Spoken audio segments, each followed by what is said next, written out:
He's got some feedback somewhere. I don't know what that's from, but Not sure. I don't know. What's up, guys? Welcome to Sean Stackhouse Reacts. This is the Chaos list. Huh? Technically the second. Well, no, technically it's number 4. It's technically the second, because if we were going to be doing it longer than that, we would have all agreed to do it, and we all agreed that this was that we would start 2 weeks ago. So we've got Nindroid. What's going on, Nindroid? Mad's Mama Bear. Nindroid sends in a super chat. How do you guys feel about the High Republic era? It's like a big thing right now. Yeah. I mean, okay. I've heard a couple of things. Well, one thing I heard that they're kind of recycling something that was already in the old view. Yes. Let's just bring this right out front real quick. This is early talks. If they make another Star Wars movie anytime soon, if they make another trilogy anytime soon, it's going to be the Old Republic. Mm-hmm. There is more to that towards what the movies have been so far, because whether or not you like the new Star Wars movies or not, and whether or not you think they fit into the whole mythos of what the rest of it was, the Old Republic fits into the prequels and the original trilogy better than anything else does right now. I agree. And so that's going to be where they're going to go first. I know that this is a big thing out there, but we've heard George Lucas is coming back to do a series or something, and we know that's not going to happen. No. And you know what? I think if Disney goes back to the Old Republic and they give us more of the Jedi with awesome lightsaber scenes, I think a lot of people will be pretty cool with it. Yeah. Oh yeah. I know I will. As long as the story's good and we've got some awesome lightsaber scenes, then I'm good. Did any of y'all watch the season 7 episode 1? Not yet. I need to. No. It's pretty good. I'm sure. I heard that it's excellent. I heard that the time off Dave Filoni had, and the time that they had. Well, the first thing it says when it goes off, produced by George Lucas, so he got his hand in that. Well, it's still his. I mean, he started it. Well, yeah, the Clone Wars was developed under his time. Yeah. They introduced a new band on their they call themselves the Bad Batch. Yeah, see, but it ties in more to, granted it's way before the Mandalorian, but it will tie into the Mandalorian from what I've heard, because of the different factions. There's still they show Anakin, he is much darker. You can I'm talking about the Mandalorian. I mean, this is between 2 and 3. Yeah, so, I'm saying, but now even his hairstyle looks different. He's wearing the all black now. He looks really. First thing you can tell, there's a difference in him. Mm-hmm. That's good. That's good. We need, because my biggest complaint about episode 3 was that Anakin turned way too quickly. Like that kind of. In that turn right away. It is until the end. In the scene where he's with Palpatine, and he's like, no, we can't do this. He gives up because he realizes he's outmatched. He realizes that he's followed everything this guy has said. Everything he's learned has been more from this guy than anything. And at the moment it happens, I think it's already happened. It just happened so slowly that at that moment he kind of realizes it and says, okay, I can see that. But I mean, for me, I think he's full of shit, because at that point, Mace Windu had Palpatine beat. If he would have joined him, he could have killed him. That's the thing. But he also, remember, Palpatine told him, hey, if he kills me, Padme's as good as dead. And that's the whole thing.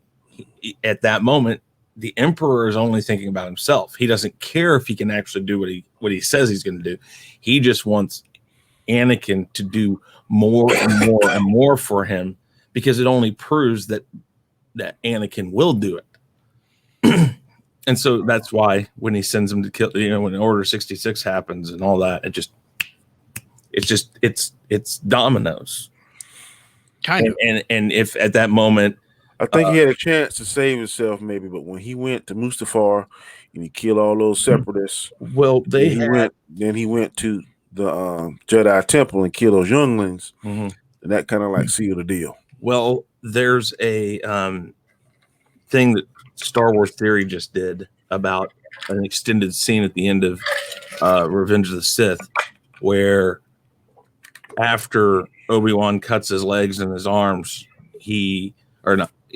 after he does that, he's sitting there. He hasn't been burned just yet. And actually, the guy who wrote this book writes behind the scenes stuff that he knows about. And that scene was supposed to be extended to where Anakin, for a split second, asks for help from Obi-Wan after he's lost. And the way that they brought it up on Star Wars Theory is that he may have been saying that to trick Obi-Wan to come back so he could throw him in the thing. But Obi-Wan says, "Hey, I tried. I can't save you." That would have been out of place. If So, I mean, it's whatever. We're off on a tangent already. Yeah. So on the chaos list, we have normally 5 topics. Tonight we have 4. No. Yeah, tonight we have 6. So the first topic we're going to get to is this Marvel. This is a big rumor right now, but it's not substantiated yet. Marvel is rumored to take over DC Comics. It is claimed that what AT&T is contemplating is getting out of the publishing side of things altogether and farming DC Comics out, possibly to Marvel. It said AT&T doesn't want to sell DC Comics because they see value in their various intellectual properties.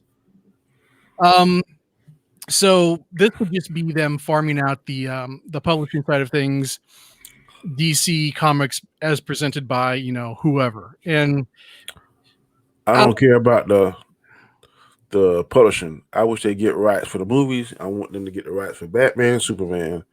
That would be awesome if Kevin Feige could get his hands on that. No, well, here's the thing. It'd be good. Well, hold on, just 1 second, Chris, before you go. I think you need to have everything can't be controlled by Disney. Otherwise, it's just going to be formulaic MCU. But it wouldn't be over and over and over. Well, yeah, AT&T would still own it. They just farm it out. Marvel is controlled by Disney. Yes, and even though Kevin Feige is doing a great job, he would hold the rights. They would just farm it out. So no, Disney would just be doing the work. So you're not saying sell it to them. You're just saying farm out. No, I'm not saying use the rights. And that's not what you said. You said that they would hold that they were getting out of the publishing, not owning it. And so I don't care if Feige could be the visionary of it, maybe, but I will say this, and this might surprise Danny, this might surprise you, Sean, maybe it won't.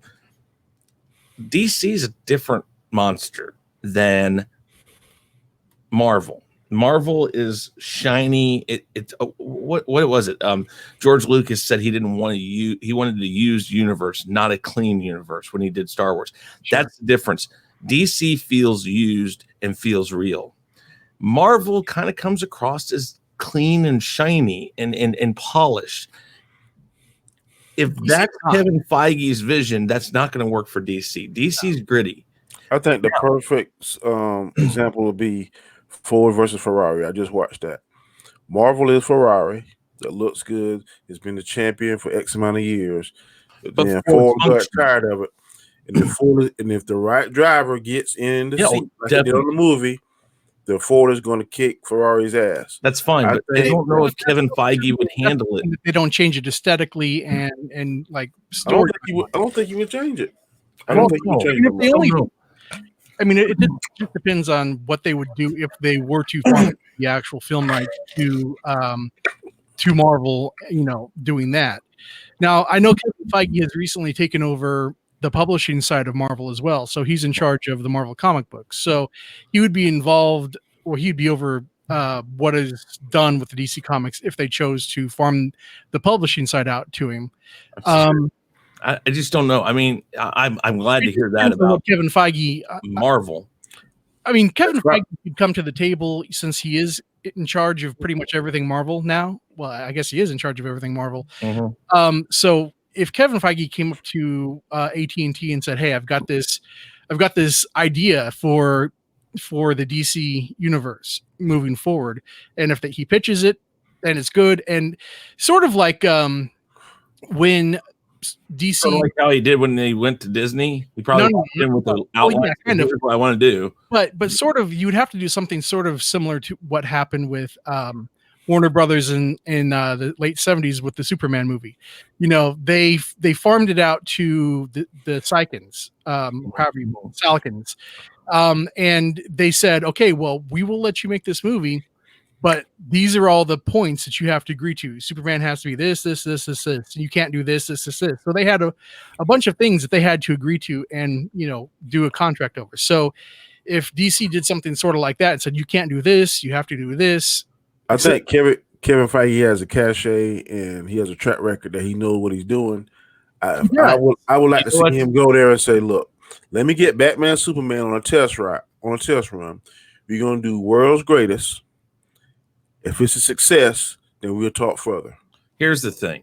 That's what I would do. I see Kevin Feige and I see what he's done with Marvel, which is great. And what I kind of see is what Joel Schumacher wanted for his Batman. Brighter, less, not less dark, but just lighter feeling. And I think that time's passed. I think people want to see this dark, gritty, not so bright world of DC. Now again, Sean and I agree on this also. We're not talking about that for Superman. The Man of Steel was kind of a different look at the muted colors and stuff. At the end of Justice League, whatever you think of the movie, that is the Superman we want. The bright color, not happy-go-lucky, but the optimistic, positive, optimistic guy. Superman, if Kevin Feige were to try a trial run something, Superman may not be bad. Yeah, Superman is what you want to show. Not, I want to wait on Batman because Batman, he would need somebody to say, hey, okay, I know what you're trying to do. I understand what you want to do, but let me handle this and I will bring what you want into it. Just, it's not going to be so bright and flashy. Sure.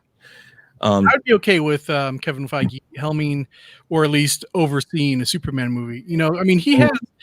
People also need to realize he has experience way before the MCU was even created. He was on things as far back as like Blade. Yeah. So when it was at was that Fox or Fox? Yeah. Fox. I would wait to the Russo brothers. What was that, Danny? I wait to the Russo brothers are not under contract somewhere else because I think they're going to show great care for it. I would like to see a world's greatest, him and Batman. I think both of them going to put butts in the seat, but both of them together, I would definitely pre-order that, prepay for it, whatever the case may be. The other issue is if Kevin Feige were to be doing this, if AT&T, DC Comics, all this were to go that route, you were talking about zero again. It's going back to zero because Kevin Feige will come up with a plan from ground zero. It ain't gonna work if he don't have Ben Affleck and Cavill.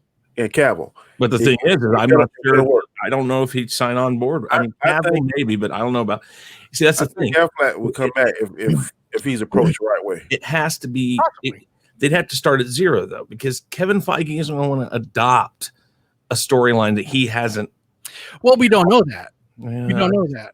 Because what time has he spent crafting what is the Marvel universe? Yeah, but this wouldn't be part of the Marvel universe. This would be he would want to do that with the DC universe. He'd want to craft his own line of stories. Just the same way. And like I said, it'd be different. It's not Marvel, but he would want to start from the scratch. So he'd probably do a Superman movie or a Batman movie first. Then he would probably bring Wonder Woman in. Of course, then I don't know if I think I saw it as one of our topics tonight, which we'll talk about later. But depending on what he thinks of female lead superheroes, if I remember correctly, the Batman movies do better than the Superman movies financially at the box office. Well, since the 90s. Yeah, but I mean, Superman, Man of Steel, and actually, Man of Steel topped Batman versus Superman. And don't tell me no bull crap. I know Batman Superman Returns ain't shit. Than Man of Steel. Did it? Okay, I didn't know. Yeah, But I mean, other than Man of Steel and Superman Returns, the only examples of Superman was Superman 4, Superman 3. They didn't do all that well, did they? No. What I'm saying is the examples are like 2 years at the latest before the first Batman movie. So there was no Superman movie running concurrently with any Batman movie up to this point. Well, so it was what, 5 Superman movies, correct? 4. Well, 6. Superman 4 you was count the first 3, the first 4, Superman Returns, and then Superman, Man of Steel. Well, and then Justice League, because Justice League and I ain't counting that. I'm talking about Solo Superman. Solo, there's 5. But as opposed to like the plethora of Batman movies. But I'll agree with Sean on this. I don't think it's an accurate representation of what a Superman movie can do, because I'm not sure the right person's been at the helm of it. I agree with that. I didn't mind Man of Steel. I thought it was a great story. I thought it was Christopher Nolan is supposed to be one of the top directors in. I think Sean and I think it's going to go to the same person if they do the next Superman movie. As far as what? It's who's going to direct it. I mean, it just the last one was Christopher Nolan, right? What, the Dark Knight trilogy? Yeah. Oh yeah, you're talking about Batman. I'm talking about Superman. No, I'm talking about Superman. No, Nolan produced it, but Zack Snyder directed it. Yeah, that was the start of the Snyderverse. Snyder was supposed to do all of this. Yeah, and it just slowly fell apart. And yeah, if I'm not mistaken, I read an article where Christopher Nolan banned one of those John Peters, off of the set. Yeah, Christopher Nolan was brought on as the producer, and they figured if they had him behind Man of Steel as far as like creativity goes, then it might attract some of the people that were a fan of the Dark Knight trilogy. Yeah, Snyder started with Man of Steel as far as directing and writing, but yeah, I don't know. I mean, I would need to see something that Kevin Feige had planned before I would really sign off on it, because I don't want. Is it noisy when I put stuff down? What's that? Is it noisy when I put stuff down? Still, not really. No, it's actually better. But I don't want everything owned by the same company. I want there to be different flavors of comic book movies. I don't care as long as he can pick the right director for it. I mean, because each director has their own different flavor. Jon Favreau is a little bit different from Taika Waititi. Yeah, Christopher Nolan is a little different from, let's say, Michael Bay or whatever. Sure. As long as someone is in their wheelhouse, it doesn't bother me at all that Disney owns all that. I mean, it wouldn't bother me that Disney would own it, aside from the fact that everything just seems kind of sterile to a certain point. Well, you know that Disney is in the business of putting kids' butts in the seats. Yeah, that's to a certain extent, some of the material may be watered down. Now, Disney needs to grow and expand their horizon to get all the money and make a rated R division. That's what I would do. I would too. If Disney would commit to doing like having the family friendly MCU, then also maybe using Fox for the adult stuff, the rated R, more serious, darker things. There's some there's some movies like Morbius should be rated R in my opinion. I agree. The next Venom 2 should be rated R, because how are you going to have carnage and you don't see blood and guts? I mean, I don't see how you could possibly do that on a PG-13 and have it be well. I'm thinking this next Blade, I don't know whether or not they maybe need to introduce him kind of to a softer audience, and then maybe have the second movie ramped up if it's successful. But Blade, I mean, it's pretty hard to be a PG-13 vampire movie, in my opinion. I agree. I think that if Disney is going to do rated R things, or if they're going to start moving into that realm, they need to go forward with a really popular character. Yep. I don't know. They're gonna lose money to the true geeks. Yes, absolutely. So if they were to add a rated R movie into the MCU, they would have to come out with somebody that would put butts in seats regardless. So I don't know if Blade is a big enough powerhouse to do that. The rumor is Taika Waititi. I messed up his name. Taika Waititi is going to be the next. It's being looked at as a director for Deadpool 3. Really? So, yep, that was. Well, he's definitely got the humor. Only thing I know is I'll see you the link. If they make Deadpool, if they make Deadpool 3 PG-13, it's gonna Ryan Reynolds is gonna walk right off the set and say nope. Depends on how much that Disney paycheck is. No, yeah, exactly. I think no, because after what they did with Deadpool and the amount of time he spent trying to bring it the real vision to the screen, and the people he went through, there's his blood, sweat, and tears. And if he turns and flips, never again will he have the kind of popularity he has as an actor right now.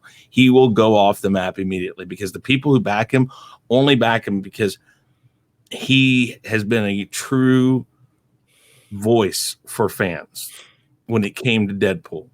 I agree. I mean, but I can also see, Disney waving enough money in front of him that fine, and he's done. Well, possibly. Oh no, because people, I just don't see it. I don't see. I think the hardcore Deadpool fans might jump ship, but I mean, the MCU has enough of a fan base to where if it came out as PG-13, that it may not perform nearly well. Ryan Reynolds is kind of like Robert Downey Jr. His movies that he doesn't do that's Marvel related aren't really box office smashers anymore. Exactly. So, I mean, I think that if it was PG-13, they would push it a lot harder inside the MCU, and it would probably appeal to a greater audience. So it would probably outgross what could potentially outgross the Deadpool 1 and 2. No, but parents are going to watch that link, Sean. Okay, cool. I don't think that. So, Chris Sauerkraus, if any of us listen to Radiohead. I've listened to Radiohead off and on over the years, but I've never been a big fan. I like Radiohead. Couldn't name one song. They say. I don't listen to that type of music. They came around when we were in high school. Because one of my favorite songs is "Man in the Box." Oh, that's a great song. I love that song. Alice in Chains, good stuff. So what's the next topic? Topic number 2.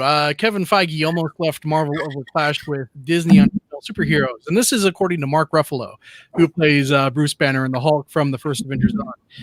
So this is a quote from Mark. He says, "When we did the first Avengers, Kevin Feige told me, listen, I might not be here tomorrow. He was going to talk to Disney about the issue of why there were no female superhero movies." And he's like, Isaac Perlmutter, Disney's largest shareholder at the time, does not believe that anyone will go to a female starring superhero movie. So if I'm still here tomorrow, you will know I won that battle. So that was during the first Avengers movie back in supposedly, I guess, around 2011. I think it came out in 2012.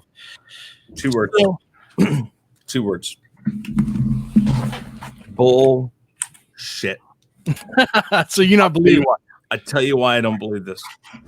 We would have gotten Black Widow immediately. Oh, that's a possible point. Yeah. We would have got, if he was all about that and he won that battle, Black Widow would have been the next movie. I firmly believe it. Also, the Avengers was part of his original pitch, I believe. Oh yeah, it was. So about who? All the way through all the way through the third phase. Because when he went to Disney, they were part of the way through phase 1. I remember, if I remember. They were. And this is from several people I've heard and I've also read that he walked into Bob Iger's office and literally laid a notebook down and said, "This is my idea. This is where we're at. This is where I'm going." He had that already figured out. So he didn't have Black Widow in that plan. He didn't insist. Well, he did. She was an Iron Man too. No, what I mean is, as a standalone movie. Sure. He didn't have that. He didn't have, I may have had Captain Marvel in there. I can't remember if Captain Marvel was an afterthought or what, but whatever. If he was so gung-ho about that and went to talk to the top shareholder, then he would have already had something in line. And that would have been the problem. They would have said, well, we see this movie Black Widow right here. We don't want that there. We're gonna push that back. We don't see that really anybody going to that. And that if that was part of his plan, that would have been something he would have done. I don't buy that this is. And again, I'm sorry. I like Mark Ruffalo as Hulk. I hate him as with all the crap he throws out in the media and stuff. I absolutely just cannot stand the guy. Well, I mean, Mark Ruffalo not there to stand an agenda. Yeah, and I think that sounds like Mark Ruffalo trying to do exactly that. Well, also, I mean, if you think about it, I believe the Avengers was the first film that Disney actually financed for the MCU. So that would have been like their very, very early days with Disney. So there was no movie before the Avengers for him to have gone back and forth with Disney over these things with. Because I think everything leading up to the MCU was still produced by Marvel Studios as it was, or leading up to the Avengers was produced by Marvel as an independent studio. Why do y'all believe everything is some kind of agenda or something? Because no. We were saying that I was saying that Mark Ruffalo seems to always be pushing some agenda, political. He uses very, very, very. But there's a saying: if someone tells you what kind of person you are, believe them. I mean, no, I'm not saying no. What I'm saying is he's twisting this to sound like I don't know. I just again, if Kevin Feige was really pushing for a female-led superhero movie, it would have been in his outline. Everything I've ever read, everything I've ever heard said that he came with all three phases to show Disney that I'm this far. After this, I'm not sure where we're going, but all these storylines lead to Endgame. I think Kevin Feige get a little bit of a sick puppy in him, and y'all can sit here and say I'm crazy, but I think that Black Widow is going to retcon some of Endgame. It may. That's right. I don't care. I think it is. What I'm talking about. I'm just saying, if Kevin Feige, I think that was his whole plan. No. That's fine. But this is phase 4. He didn't have that when he went to Disney. He had 3 phases figured out. Yeah, what I'm saying, once he got, a lot of times you can go there with a plan already in place, but then once certain factors kick in, you got to alter your plan. That's not the point in this case. Okay. This case, what this is stating, what Mark Ruffalo is stating, that back when Avengers was being shot, Kevin Feige came to him and said, hey, I may not be here tomorrow because if they don't go for us going and doing a female-led superhero movie, I'm going to walk. So I just checked. The movie right before the first Avengers was the first Captain America movie. So that was still very much early on in the MCU. So if Kevin Feige truly felt that way, he would have produced. I would think some fans felt Captain Marvel was unnecessary. So how about maybe that was his? Okay, we'll put this in here. That's what I'm saying. I think that was an afterthought. If he was so gun-ho, according to what Mark Ruffalo basically said, he would walk if they didn't agree to let him do that. What I'm saying is that if Kevin Feige was that passionate about it, I think he would have done this. It would have been led superhero movie while Marvel was still an independent studio, or not even that. Even if it would have been in his timeline, we would have seen it much earlier. Well, I think that if he was as passionate as Mark Ruffalo is making him sound, that it would have, like Black Widow or another female-led superhero movie would have been like within the first 3 movies. Well, wait, no, maybe not, because here's the thing: he had an outline. Yeah, right, but this is what I'm saying. Let me finish first. He may have said, "I don't think that person is going to have a place in a solo movie until after this point." I don't necessarily think it matters where he would have put it, because when he started, he had this outline from the very, very get-go. He had those 3 phases from Iron Man. He was on this. Black Widow any sooner? Because the fans wasn't familiar with her. He would have had it somewhere in this 3 phases. And he didn't. And like I said, Captain Marvel was probably an afterthought. Now, maybe he wanted to do that, and he put it there at the end because it introduced her right before Endgame. I don't know. But the thing is I still call this as political agenda, with him championing Kevin Feige. I mean, I don't know if Kevin Feige comes out and says it's true. Fine, I guess maybe. But why didn't it come earlier? That's a good question. Any final thoughts? No. Right. I mean, I don't. Moving on to topic number 3. Ben Affleck dropped out of Batman over relapse fears. Affleck admitted that the troubleshoot for Justice League had sapped his interest for playing Batman, but he was still willing to try a solo film. The final chapter is for his take on the final chapter for his take on the Batman came when he showed his script for the film and was told, "I think the script is good. I also think you'll drink yourself to death if you go through what you just went through again." So this is something fairly recent that Affleck has said. And that's I know, a cop-out. What's that? That's a cop-out. Well, that's what I was going to ask. I know that he had some issues with the Justice League shoot. And I know his drinking was getting pretty heavy towards the end because, his marriage was falling apart and what have you. But if it was something that he truly wanted to do, I think if he really wanted to do it, the same way these actors have this discipline where they can lose so much weight or put on so much muscle or learn some kind of fighting style.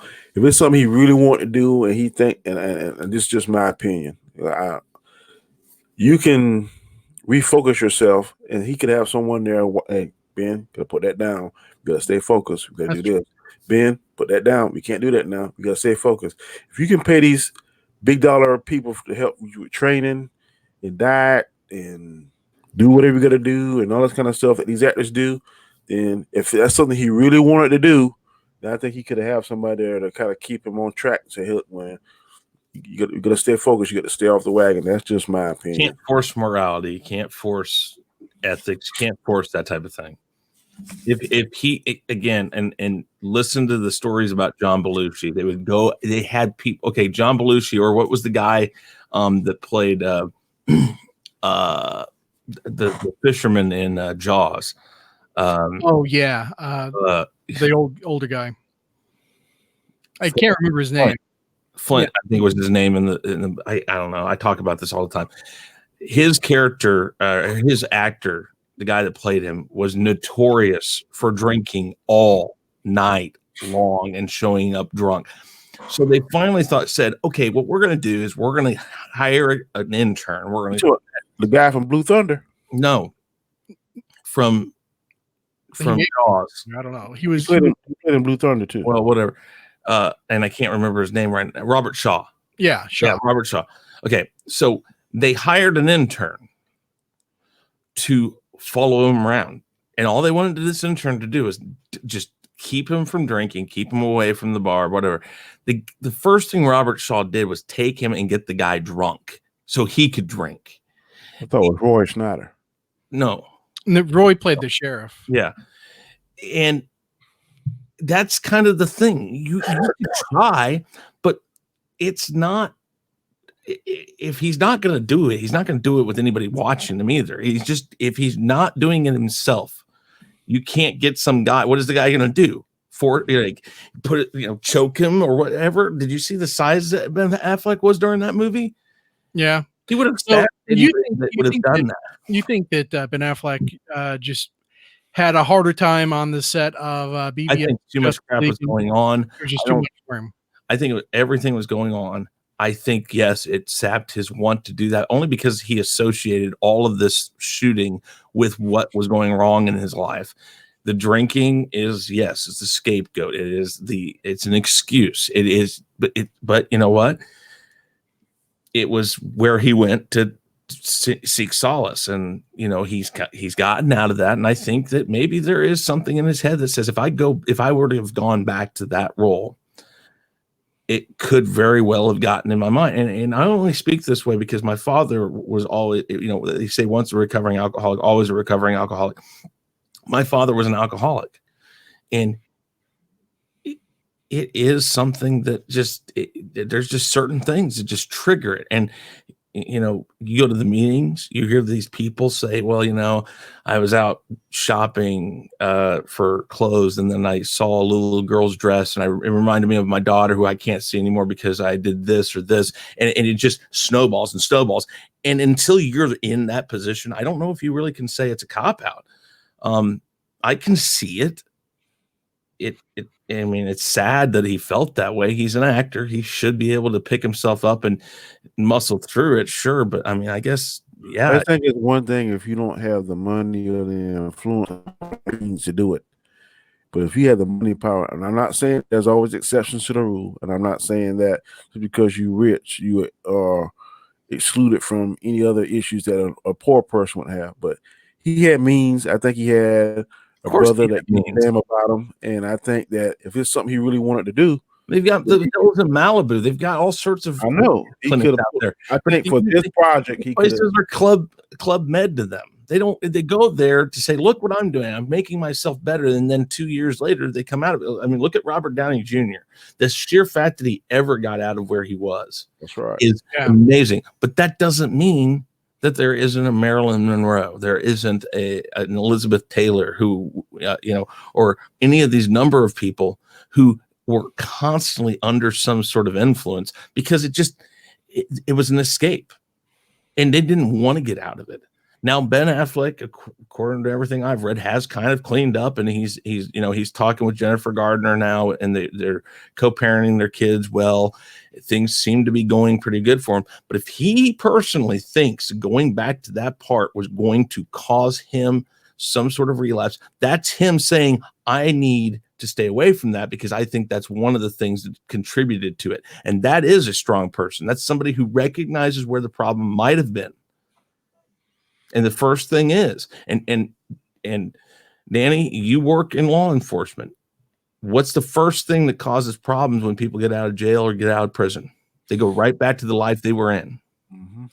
And it can't be much different for if. Okay, let me ask a question because it seems like you're flip flopping on this because at first you said this was BS. Now you seem to be siding with what Affleck said.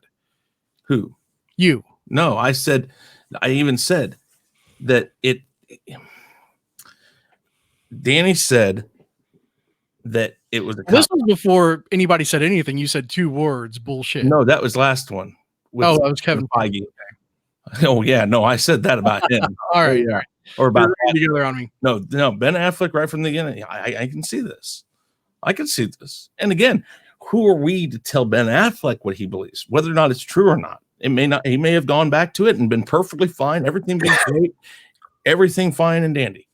But just going by when I hear most actors and actresses talk, they always say that acting is their therapy. 2 words. I've heard that too. 2 words. Heath Ledger. You get caught in things sometimes, and it leads to a very dark place. Okay, but River Phoenix. I could see if he was playing an actor that was alcoholic. But Batman has never been known to be an alcoholic. No, Batman hasn't. Tony Stark. Yeah. If anybody should have fallen off the wagon, it should have been Robert Downey Jr. because Tony Stark is a known alcoholic. Yeah. They cut that whole thing out. But I'm talking not necessarily alcoholism, but the I just don't understand what pressure. If he's method acting this part, he's dealing with a guy, Bruce Wayne, who's very troubled because of what happened in his past. And it all depends on how he acts. And who are we to tell him how he feels about a part that he feels might take him back to a place he doesn't want to be? I got you. Yeah, I want him back there. I want him back in that role. Trust me. I'm not saying because I don't want to see him back there. I can't say that he's wrong, cop out or not. It could be a cop out. It could be an easy way out where people are like, oh, he's just trying to stay clean and sober. Well, if 2 weeks from now we see him drunk on Hollywood Boulevard and back in rehab, then we know this is bullshit. All right. So topic number 4. This is regarding Batwoman and her current show. Batwoman's ratings see a huge drop. And what comes as no surprise, the Batwoman and Supergirl ratings continue to see huge drops. Following 2 weeks of repeats, Batwoman is down from the previous episode numbers from January 26th. Sunday's episode of Batwoman Take Your Choice saw 848,000 viewers tune in, down 22K from the previous episode. Both Batwoman and Supergirl have seen their viewership nosedive from the start of the season with losses in the millions. So, I mean, I think all 3 of us have seen Batwoman. I think we can probably agree that it's very poorly written. It is. You don't honor source material, and I don't care who you are. Batwoman comes from Batman. Mm-hmm. If you don't honor it, which as soon as it came out, I think I've watched 2.5 episodes of it. They trash Batman. They do. In the first episode, you can't do that. You just can't do that. There's better ways to done they it. got her as a novice, and he. Yeah, exactly. I can't even. What he said. But Supergirl, I think she messed up when she put on those tights instead of the skirt. She can go back to that skirt. Well, there's that because I mean there is a something in the comics where her costume did change. I know it changed. I'm just saying But she had the girl next door look. Yeah. Everybody was. I think more of the viewers are men between the age of 18 and 34. If I had to guess, probably that's what they want to see. I mean, I haven't watched it this season because I kind of lost track. Because right now my main attention is on the Flash and Black Lightning, but Supergirl is kind of saying the same thing over and over. Well, again, honor source material. Supergirl comes from Superman, and Sean has brought it up. There are parts of Supergirl that portray Supergirl somehow slightly better than Superman, and that's not the way the comics ever were. And it's not like they were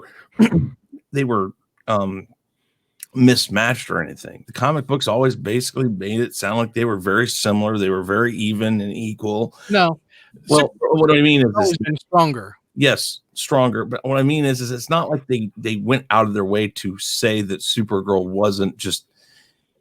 Well, they never said that she wasn't a powerhouse. That's what I'm saying.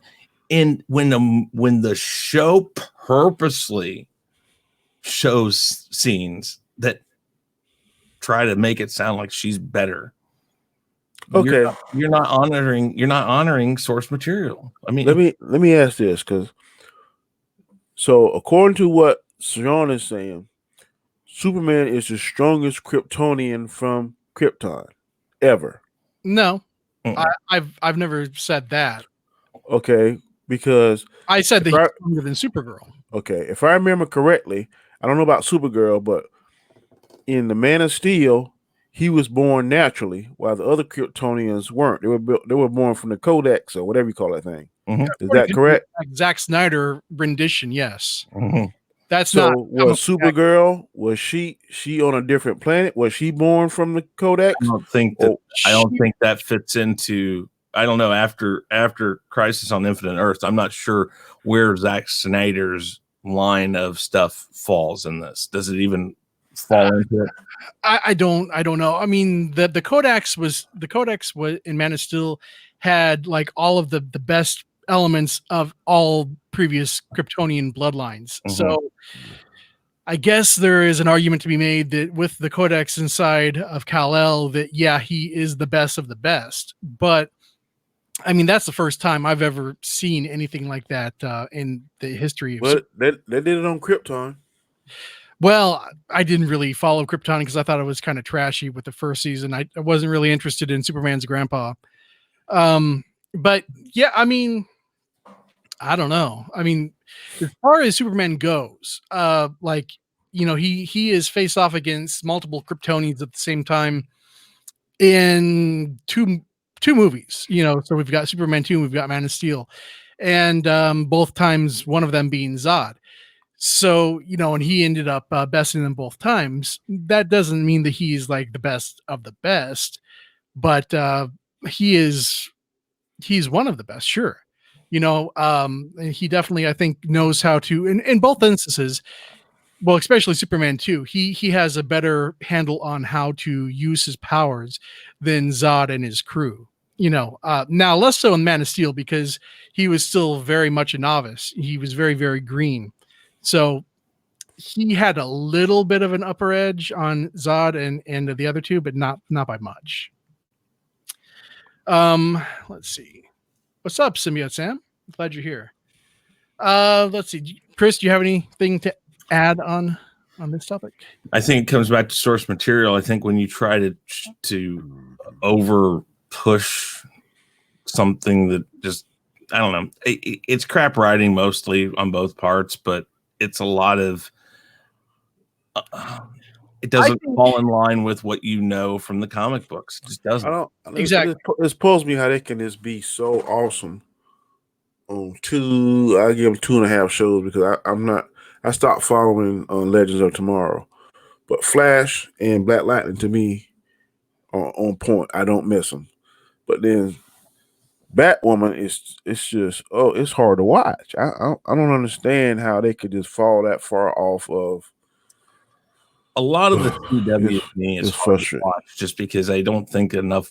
Well, like Arrow is all right in my opinion. I know that people are going to think I'm crazy. Flash is all right. I have not seen Black Lightning, and the only reason why I say they're all right because I think that they could have put a lot more towards it and made it a lot better. But for what it is, it's network television and it's an off network that. You check out Black Lightning. They film out of Atlanta. Cool. It's pretty. Yeah, but they're right. It's pretty good. Flash and Arrow are some of the best representations that you could have gotten. Yeah, I agree. I mean, when I say they're all right, it's because whenever you start adding the CGI that they use or the effects they use, it really loses its. Not to me. The speedsters on Flash are on point. Yeah, and you've got to have CGI for that stuff. Zoom was on point. Reverse Flash is on point. This year it's going to be Godspeed. So far, his costumes on point. Yeah, Avatar. So I mean, as far as Batwoman goes, the comic book is very solid. You know, all they had to do is adapt that story or some of the storyline. You know, they could have adapted parts of the character arc for Batwoman and Kate Kane, but instead the showrunner wanted to come in, and clearly she's even admitted almost to push her own agenda by one of the episodes where Batwoman came out as Batwoman as being a lesbian. Yeah, she was inspired by her partners coming out for that storyline. That had nothing to do with Batman or Batwoman's storyline and her character arc. This was her pushing her own personal agenda. And that's where you start losing me. And that's what happens a lot of times. Personal agenda comes into it. It's like, why can't you just let a character be whatever? Well, let me ask this. Let's say an individual pushes their own personal agenda and the story is still good. Why does that bother you so? If it's good, fine, but it has to feel natural. That's when it's good. You can put personal agenda in stuff. Forced, then regardless of what it is. I mean, you could even push a Christian agenda on something, and if it doesn't feel natural, me as a Christian, I'm still going to have an issue with it, regardless of it being a Christian or not. Yeah, if it feels like something's being shoehorned in, then I have a problem. Yeah, and that's the thing. It's all about how it feels. It's all about how it feels. Yeah. And what do you think, Danny? Does Batwoman feel natural? I think it's crappy, but I don't care whether she admitted she was a lesbian or not. If the show was action packed, let's say the show was. We're only saying that the reason why she's a lesbian was personal agenda. I know what you're saying. And that doesn't bother us that she is, but why does it have to be because of what she went through? Okay. Yeah, this was all because of the showrunner's personal life experience. But also to defend that, I watched the first 6-7 shows, and the big thing on the first show was that's what kicked them out of the school because the school had a no lesbian, no same-sex policy. Right. It said that from day one on the show. But that's more personal agenda. That's their way of saying bullshit that we're not accepted. Because Ruby Rose is not old enough to have been in the don't ask, don't tell, part of military. But also the thing is, for storylines, it creates an issue because not only, first of all, Ruby or Kate Kane and Batwoman showed up at the first time. That's strike one against the character. Okay. Now everybody knows already that Kate Kane is a lesbian, and that's fine. I don't care. But to admit that your alter ego is a lesbian, that's going to really, really narrow down for the people that want to find you. That's going to really narrow down all the subjects, on who could possibly be Batwoman. If you factor in Kate Kane and Batwoman showed up at the same time and they're both lesbians, it's not going to take a genius to connect those dots. So well, two people already on the show. Well, three people know she's already. Oh, I know. They figured it out.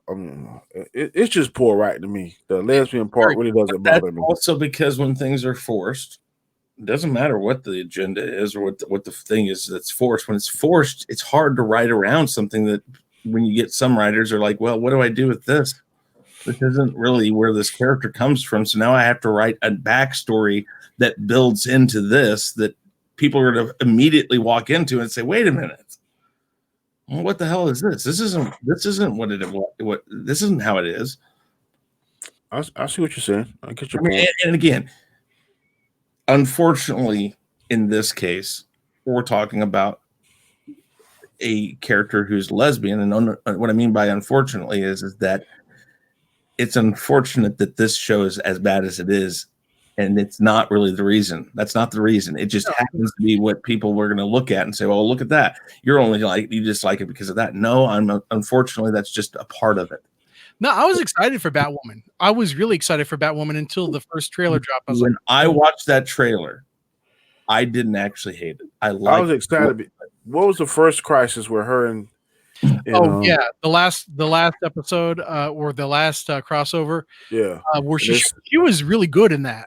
She said world's finest. I was like, they might do that was before the showrunners had got her hands on the character.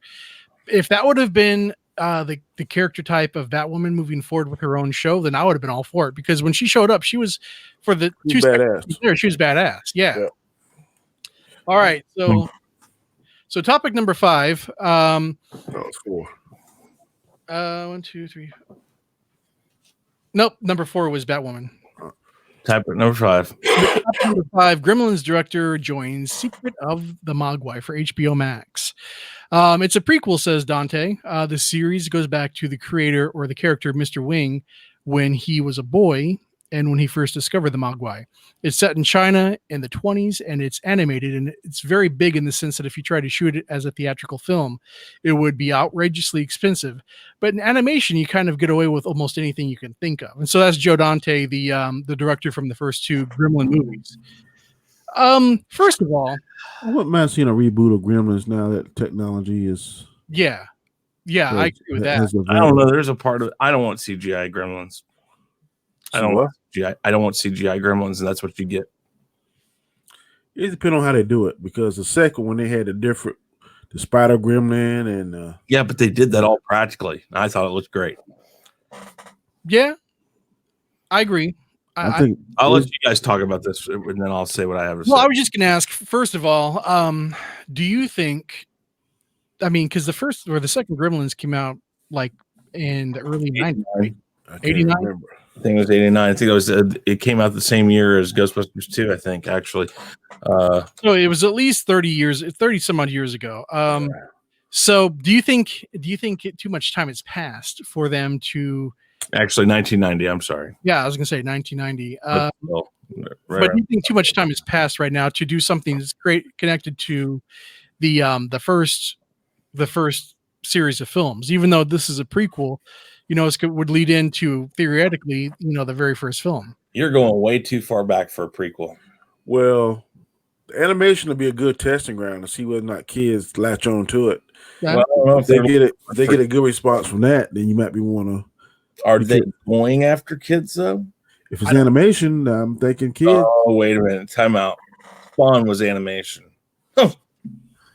I don't know. I mean, I think of Gremlins, and I don't know too many people if they're going to bring the Gremlins. Gremlins was dark. You have to go back and think of how Gremlins into this. I can't imagine they're not going to, because Mr. Ring knew about them. He knew what you couldn't do. So that's probably what this is going to be about, is him learning why you don't do these things. Yeah.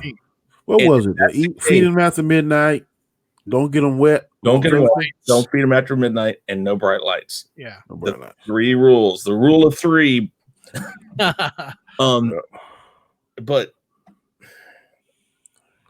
when you get them wet, that's how they reproduce, right? Yeah. And then when you feed them, that's when they transform into the gremlin. Right. And the bright light would kill them, wouldn't it? Yes.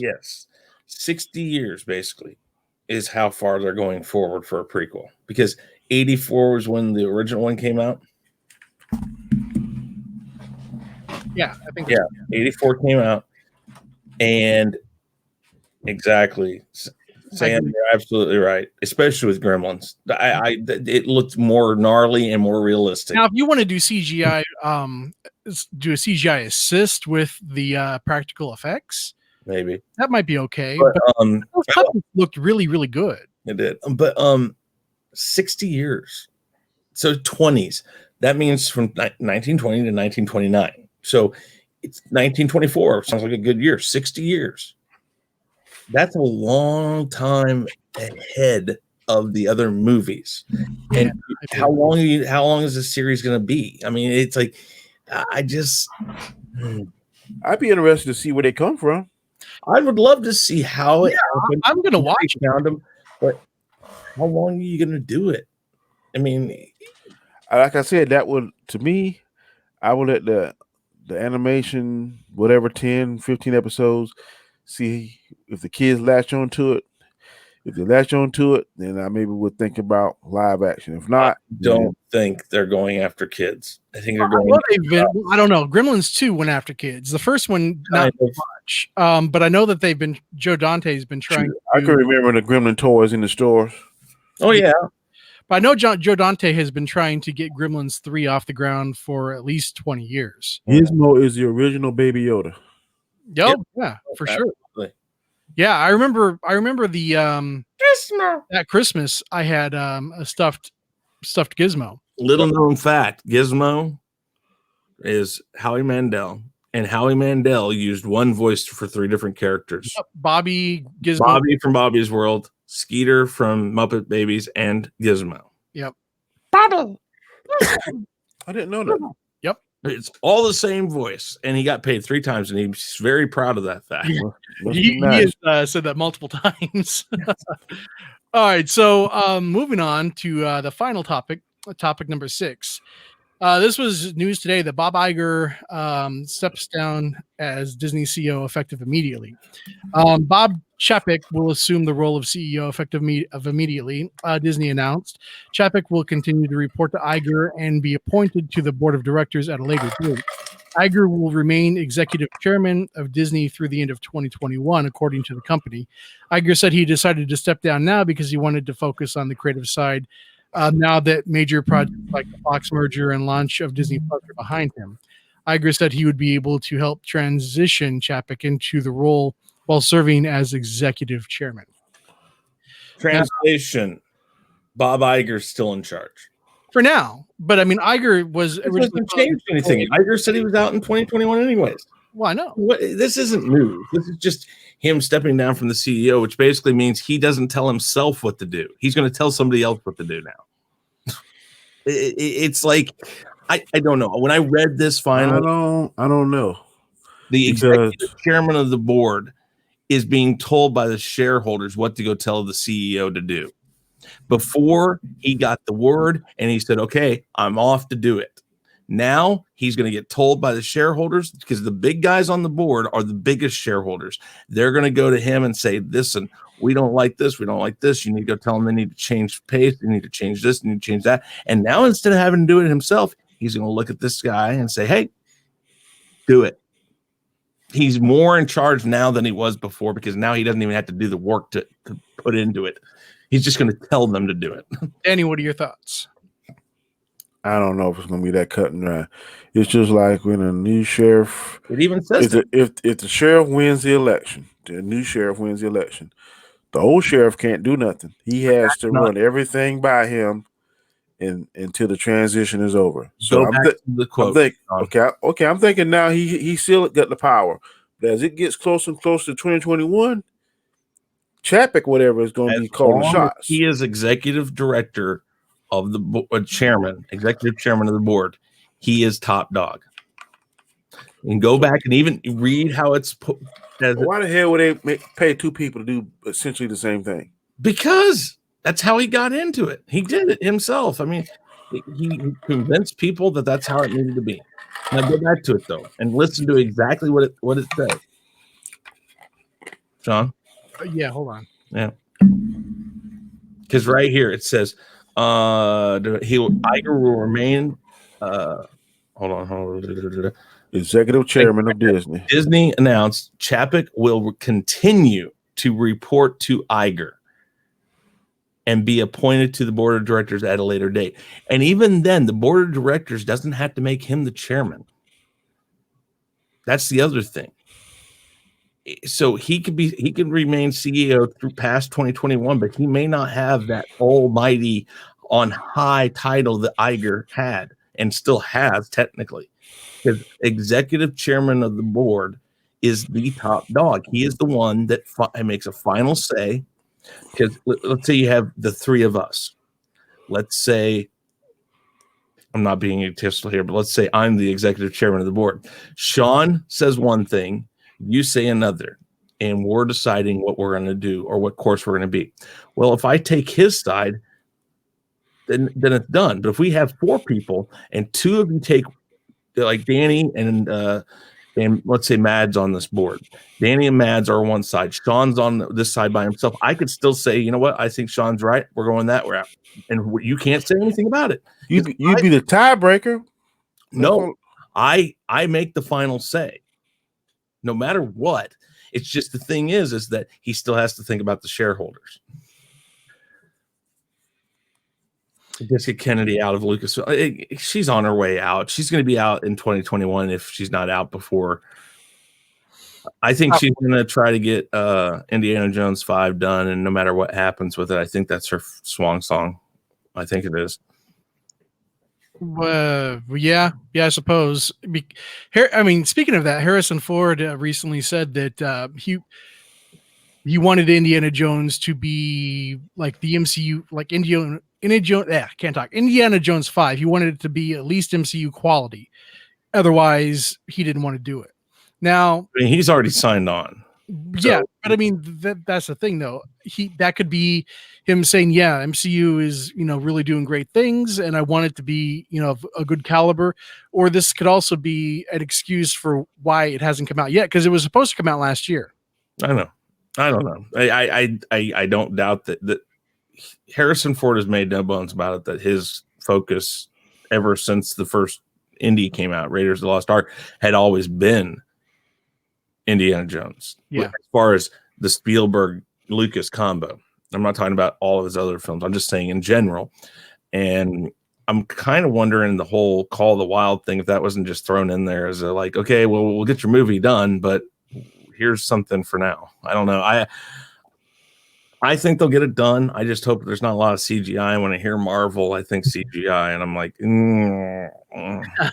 Even my son said on Thomas Gilkey's stream when this kind of came up that people said, well, then they they're going to continue it with this person or a female or a male, whatever. And my son said, but it won't work because you're in the last movie you were in the 50s with the Russians. The next step is the 60s, and what are you going to do then? You can't just keep going forward because that's not Indiana Jones. That's not so. It's going to be something completely different if it goes further. It's not going to be Indiana Jones. Maybe be Indiana Jones at Woodstock battling all the hippies. God. Well, that's what I'm saying. There's only so far you can go. I just hope that. I think he's too old to do Indiana, so you need to. No, he'll do it. It won't matter. He'll do it. Well, see, that's perfect though. He could be at Woodstock and he could do like a peace sit-in type thing, Jesus. No, the only thing I hope they do is they go back to a religious artifact. I hope so too, because those were the best elements of Indiana Jones for me. The Spear of Destiny is one. I've heard Noah's Ark. Well, no, what I mean is okay. So they've done the Ark of the Covenant and the Holy Grail. Yeah. And I know the cup. That's the Holy Grail. Yeah. Okay, so I know that they had talked about the Spear of Destiny at one time. They had talked about the Cross of Christ, and they've also talked about Noah's Ark. And I think any one of the three of those would be awesome. The early script ideas for the Cross of Christ is that he has a piece of it that's in a museum, and he, as his final, and this was a long time ago that they had this out there, that as his final adventure, he wanted to find the Cross of Christ because he believed wholeheartedly that piece was there, and he wanted to bring it. I think it was even back to the Vatican or something like that. He wanted to bring it back to where it belonged so people could come and see it, because the way they made it sound is that he was going to be kind of realizing that he's done doing what he's doing, and he was getting very emotional religiously and all of that, and how far they go with that. But I mean, even in Raiders of the Lost Ark, you can tell he's reverent about what he's doing. It's not about, at a certain point, he's only there to save the Ark and not so much keep it. Yeah, well, of course. And it's the United States government that screws him over, really, in that. Do you want them to end it there or pass it on? Pass it on. 5 should be the last Indiana Jones period. Yeah, I don't really want to. I can't really imagine somebody else doing Indiana Jones, and there are so many Indiana Jones ripoffs. You know, Treasure. Yeah, so I like National Treasure. Oh no, I love National Treasure. I want the third one. Yeah, but that makes more sense going forward, because what that does, literally, National Treasure is your answer, because you can continue that. That's Disney. Yep. Disney can do what they want. That's Indiana Jones based, but it's current. You can't do that with Indy. You can't keep moving it forward, because Indiana Jones wouldn't work, I don't think, if it was set in modern times. My 18-year-old son knows that. Yeah. So that was what I was saying, though. There are so many different ripoffs of Indiana Jones now in movies and video games. And if you wanted to do something like Indiana Jones, just use one of those properties and don't keep using Indiana Jones. That's just my personal opinion.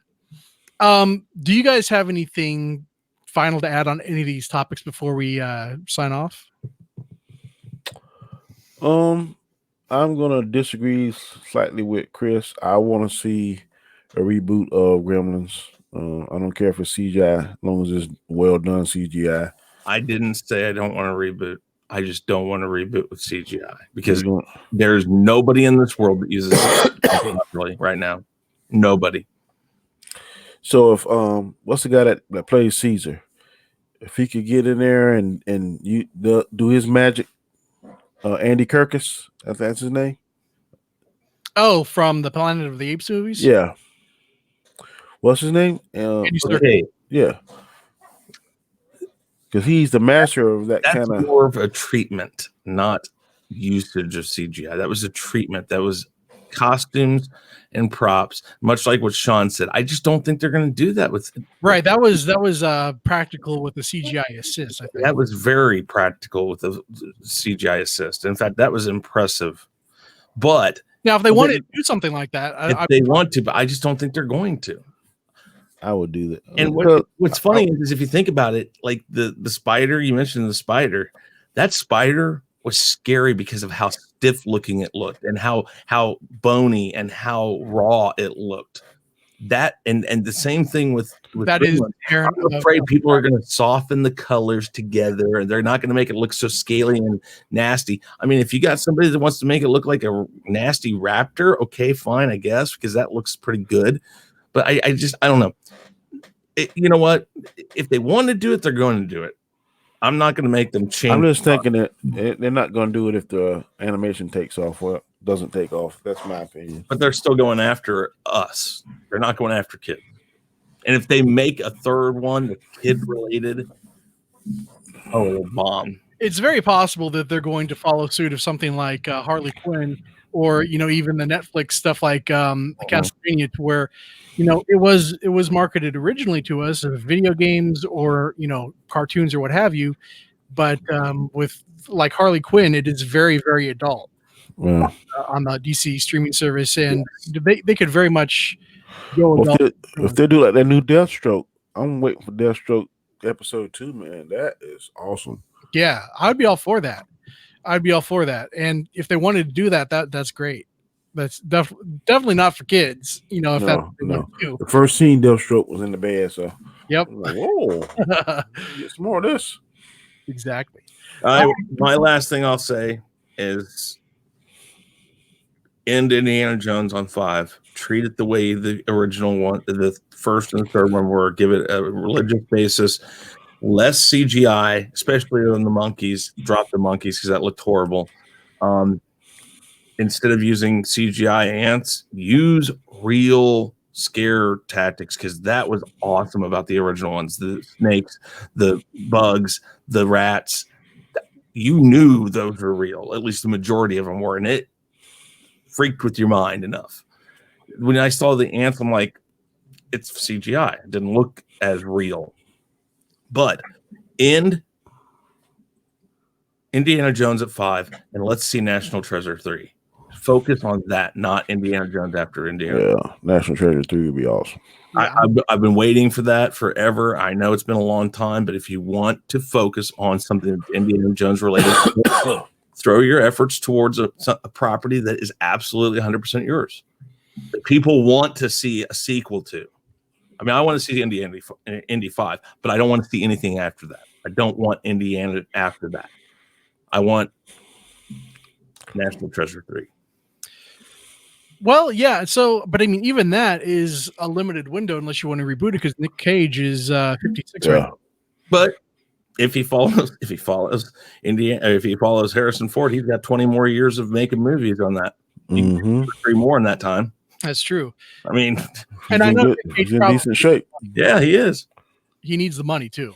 You know, I know he's had some financial troubles over the past 15 years. So, can you believe he was actually being taught to play your man, Superman? Oh my God! That would not have been a good look. The costume, like one of the costumes that he was in, is the best looking Superman suits that I've ever seen. Hell no! I don't think he would have been the right choice, but the costume was very much like comic book accurate from the 90s. After Superman came back. That was Kevin Smith and Tim Burton, wasn't it? Isn't that yes. Yeah. They struck pay dirt 2 times with Superman. Christopher Reeves and Henry Cavill. Yeah. I agree. I would try to throw as much money at Henry Cavill as my budget would allow. If they go after Henry Cavill and they have the right setup, he's on. I think that he's holding out for that. I think he wants it.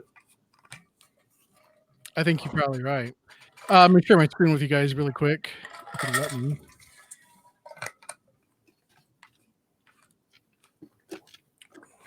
Come on, StreamYard.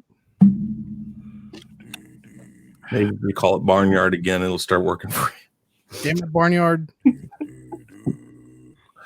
Pop out and pop back in real quick. All right. Freaking Barnyard.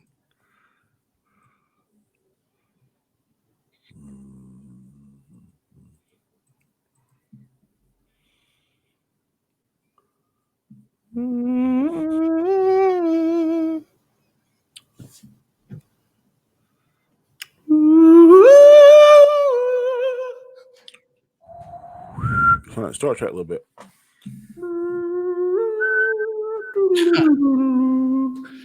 Let's try this again. What the ceremony? There you go. Yeah. All right, so this is the costume that I was talking about right here. This is very, what very fuck, like a thong he got on. Hell no. Oh, sure. But I'm not talking about the thong. You know, as far as like the color goes, and you know the S and the cape, that part not so much. The cod piece. Yeah, that part. I have. He's even looking at him, going like, "You're serious about me wearing this?" But this one is look like a Kingdom Come a little bit. A little bit, and Nicolas Cage looks as stoned as hell. But yeah, I don't. If they'd have gone with this, you know, not necessarily, like I said, not Nicolas Cage. I don't think that he would have been the right choice for Superman. But that costume is good. So if they don't get somebody 6'2", 6'4", chiseled out of rock to play Superman, I'm not going to see it. And right now, Henry Cavill fits that bill. But see, Superman was never of that body build until Henry Cavill. So shit, in the comic books I read, that sucker like he chiseled out of damn granite. Now, but I mean, if you go back to the comics from the era of like the 90s and on back, he wasn't that built. Like if you look at the one behind me here, that's shortly after he came back to life, and he is built a little bit there, but he's not nearly as big as Henry Cavill. Yeah. But yeah, I mean, I like Superman being built. That's not a problem. But I don't think, being that he is a Kryptonian and he is as powerful as he is, I don't think it has anything to necessarily to do with his muscle mass. It's just, you know, whatever is inside of him. Well, what? So yeah, so that is that. He picks up stuff like a truck. It's the thong song, basically. Pretty much. There's a thong, you know? and a thong. And I never a thong. noticed that. He pointed it out. Looks like what suits online. Let him show his thong. Soups has on the thong. Thong. All right, so on that note, guys, thank you for everybody for being here. Thank you for the comments and the super chat. The links for everybody are down below. Please subscribe to Chris and Danny. Also, the link for the Chaos Central YouTube page is down below. That's what we will eventually be doing these 3 shows on the Chaos Central YouTube page. Yep. So make sure you subscribe to that. And as soon as we get enough, when are we going to actually start broadcasting over there, guys? I'd say we need at least 100 plus subs, maybe more. But yeah, I do have to go. My son's calling me right now. I gotta go pick him up. So all right. So thanks, guys. Until so the next show is on Sunday with Chris. Nope. And, yeah. Sunday. Yes. Yeah. Sorry, so Sunday at 9. Yep. Tune into Chris's channel Sunday 8 o'clock Central, 9 o'clock Eastern. Yep. And until then, we'll see you next time. All right.